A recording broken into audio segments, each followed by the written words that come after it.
fora os pontos cegos que a gente tem também, Nem né? me fala. Mas só para fechar aqui esse Uhum. ponto, foi isso que me salvou o dia que meu filho desapareceu. Eu fiz esquerda, direita, e antes de ir, você acha que eu vou redobrar a atenção, olhar para a esquerda? Não, eu faço isso sem pensar. Tava vindo uma caminhonete, gente. Não era para eu estar aqui Olha. hoje. E é isso que eu sugiro para todos que estão aqui conosco. Pratiquem aquilo que você sabe que você está abusando. Aquilo que você sabe que você está exagerando. Uhum. Pratique. Porque na hora que você não estiver bem, estiver atrasado, essas coisas que fazem parte do nosso dia a dia, você não vai pensar, você vai fazer o que você está acostumado. Essa é a dica. Muito Essa bom, daí muito bom. Essa daí foi boa. Eu peguei esse hábito, né, depois de ter passado um problema muito grande numa rodovia à noite com a minha família. Tive um problema no carro e, aonde que eu tô? E hoje, o que que eu faço, né? Hoje eu vou lá, vejo a rota, vejo o caminho, vejo os postos, faço um trajeto de aonde que eu vou parar, mais ou menos o tempo, e aí eu faço tudo nesse ritmo.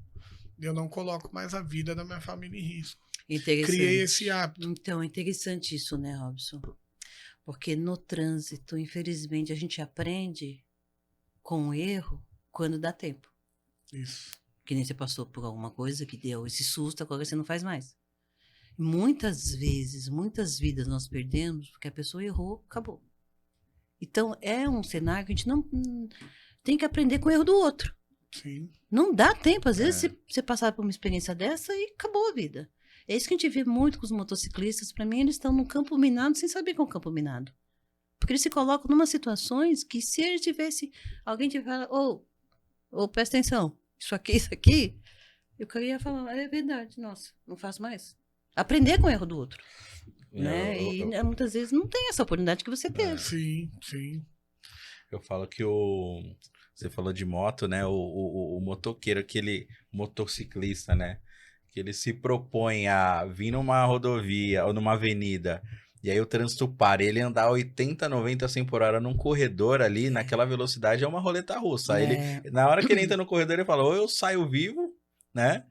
Ou não é uma roleta russa. Perde essa percepção mesmo, né? O que vale, né? E nós estamos perdendo pessoas até que vão e voltam para o trabalho, né? Com moto. Porque hoje, em função do trânsito, né? Falar nisso, estava falando do ponto cego, né? Desculpa, né, Thiago? Te cortei, né? Não, aqui eu só ia pegar o gancho no que você tava falando lá do cuidado de olhar no cruzamento, e aí esse risco, ele aumenta até porque a gente tem muito pontos cegos também no veículo. Quantos são? Quantos tem no seu carro? Uns 3 ou 4.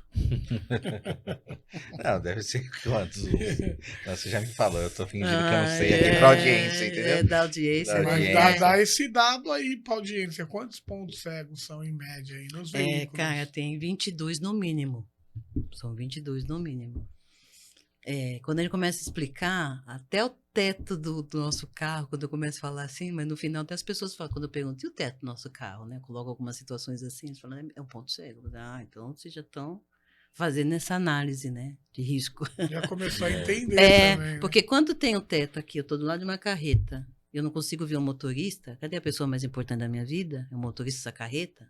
Para ter certeza que ele tá me vendo aqui, porque senão ele fecha aqui, ele não tá me vendo. Então, tem muitos acidentes assim, né? Isso do lado esquerdo dele, hein? Do lado esquerdo.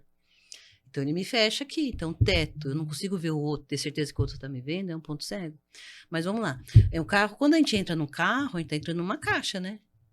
Metálica, motorizada, mas é uma caixa. Então, são 3 a 4 colunas de cada lado. Aquilo que você estava falando do airbag, né, do encosto de cabeça, né? Então, as montadoras, para absorver impacto, elas criaram mais colunas e mais largas. Aí vai fazendo mesmo uma caixa, a gente entra, é muita coluna, né? E mais largas. Aumentando os pontos cegos. E né? mais largas. O campo de visão. Exato. Além disso, os encostos de cabeça também são pontos cegos, né? Estão ali tampando mais a visão, Sim. né? Isso. Os próprios retrovisores, a parte traseira dos carros, direita e esquerda. O lado dos passageiros aqui, né? Aqui eu estou dirigindo aqui do meu lado aqui. E do lado de lá também, na frente e atrás. O painel dianteiro, se uma criança senta ali onde você deixou o carro estacionado, se ela senta ali junto, na hora de você sair, você atropela a criança. Está sentada ali na guia, né? Então, são muitos pontos cegos mesmo. Alguns carros chegam a ter 36, por causa dessa questão de absorver impacto, né? E aí é que está a questão, amigos. São muitos pontos cegos, por isso que eu estou dentro da caixa, então é muito mais fácil quem está fora ver a minha caixa do que eu que estou dentro da caixa ver quem está fora. Então, para explicar a regra, sinaliza com seta, você está dentro de uma caixa. Dá a seta. Você está dentro de uma caixa. Intencionalizar o máximo possível a ação que você vai fazer, né?